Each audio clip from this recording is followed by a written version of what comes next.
अस्सलामुअलैकुम जी, हम हैं स्पाइसी ट्रेल और आज हम आपके लाए हैं बहुत ही मज़ेदार खंडियों की रेसिपी। अगर आप चाहते हैं एक नई अनोखी और इंतहाई आसान सब्ज़ी की रेसिपी तो आप हमारी इस वीडियो को एंड तक ज़रूर देखिएगा। तो सबसे पहले आपने एक पतीली या बाउल में 2.5 कप छना हुआ बेसन लेना है। फिर आपने इसमें शामिल करनी है हल्दी, लाल मिर्च और गरम मसाला। उसके बाद बारी आएगी बारीक कटी हुई हरी मिर्चों की, नमक की और बारीक बारीक चॉप की हुई प्याज की। अब आप इसमें शामिल कर दें 1 टेबलस्पून कसूरी मेथी। और फिर फाइनली बारी आएगी 1 टेबलस्पून लीमू के रस की और आधा कप दही की। ये सब चीज़ें शामिल करने के बाद आप इसमें पानी शामिल करें और इसको मिक्स करना शुरू करें। तो पानी आपने इसमें इतना डालना है कि ना तो ये बहुत ज़्यादा गाढ़ा हो जाए और ना ही बहुत ज़्यादा पतला। तो एक रफ़ अंदाजे के मुताबिक आप इसमें 2 गिलास या 500 ml पानी शामिल करें। बट पानी की एग्जैक्ट अमाउंट आप अपनी कंसिस्टेंसी को देखकर एडजस्ट करें। जब आप इस मिक्सचर को इस हद तक हल कर लें कि इसमें किसी किस्म के लम्स शामिल ना रहें तो इसको चूल्हे पर चढ़ाएं और फिर हल्की आंच पर इसको पकाना शुरू करें। लेकिन याद रखें कि इसको पकाते वक्त आपने इसको कॉन्टीन्यूसली चलाना है ताकि इसके अंदर किसी किस्म की गुठलियाँ ना बने। अब इन गुठलियों और लम्स से बचाव का एक सबसे बेहतर तरीका ये है कि आप भी हमारी तरह छना हुआ बेसन इस्तेमाल करें। फिर जब आप देखें कि ये गाढ़ा हो चुका है और इसका सारा पानी खुश्क हो गया है तो स्टोव को बंद करें और इसको चूल्हे से उतार। फिर एक खुला बर्तन लें, इसको उसमें ट्रांसफ़र करें और इसको अच्छी तरीके से फैला दें। अब आपने यहाँ पर 2 बातें याद रखनी हैं। सबसे पहली बात कि इसको आपने ठंडा नहीं होने देना और जैसे ही गर्म हो गरम गरम ही आपने इसको एक खुले बर्तन में ट्रांसफ़र कर देना है। अगर तो आपने इसे ठंडा होने दिया तो ये जम जाएगा और फिर आप इसको किसी भी तरीके से स्प्रेड नहीं कर सकेंगे।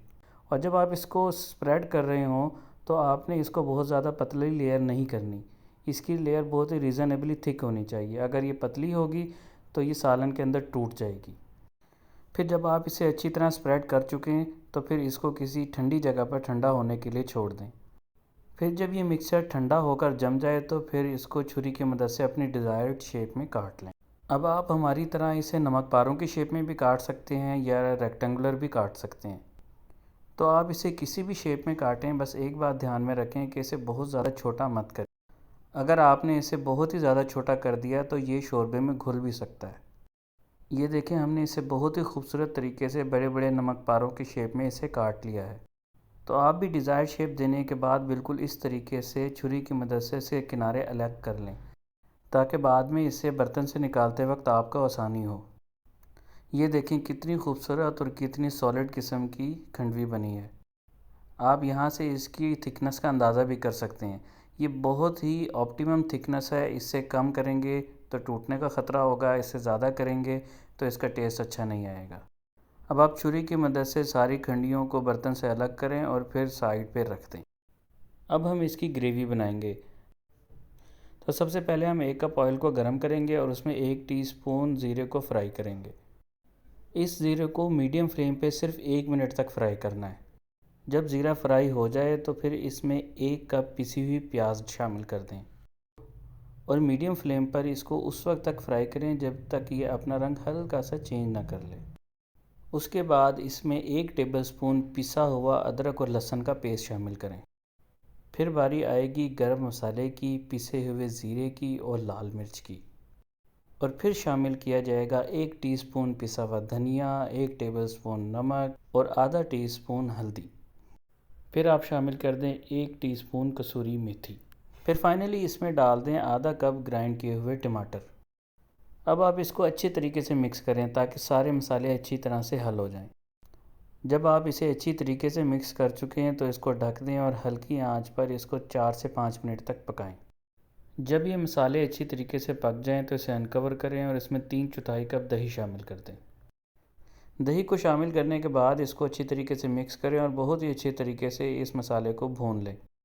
अब मसाला भुन जाने की निशानी ये होती है कि ऑयल ग्रेवी से सेपरेट हो जाता है। तो जब आप देखें कि ऑयल सेपरेट हो चुका है और मसाला पूरी तरह भुन चुका है तो रोटियों का ऑर्डर दे दें क्योंकि अब ज़्यादा देर नहीं है। आप मसाले को एक आखिरी बार अच्छी तरीके से मिक्स करें और इसमें हस्बे ज़रूरत पानी डाल दें। हमने अपने मसाले में 500 ml पानी डाला है। अब आपको जितना शोरबा चाहिए आप उस लिहाज से इसमें पानी डालें और इसको बहुत अच्छे तरीके से मिक्स कर लें। मिक्स करने के बाद इसको ढक दें और उबाला आने का इंतज़ार करें। जब उबाला आ जाए और ये पकना शुरू हो जाए तो आप समझ जाएं कि अब ये रेडी हो चुका है। फिर वो जो खंडवियाँ जो हमने शुरू में बनाई थी और काट कर रखी थी, उनको बहुत ही एहतियात से 1 बाय 1 इसमें शामिल करें। खंडवियाँ शामिल करने के बाद इसको बहुत ही एहतियात से, बहुत ही हल्के हाथ से इसको हल्का सा चलाएं और फिर 2 टेबलस्पून धनिया शामिल कर दें। हमने यहाँ पे फ्रोज़न धनिया यूज़ किया है, आप यहाँ पे फ्रेश भी यूज़ कर सकते हैं। उसके बाद आप सिर्फ 1 या 2 उबाले दिलवाएं और उसके बाद इसको उतार लें। आपने यहाँ पे इसको ज़्यादा नहीं पकाना, वरना ये सारी खंडवियाँ घुल जाएंगी। तो अगर आपको हमारी ये रेसिपी पसंद आई हो तो हमें दुआओं में याद रखिएगा और इस वीडियो को लाइक और हमारे चैनल को सब्सक्राइब करना मत भूलिएगा। वस्सलाम।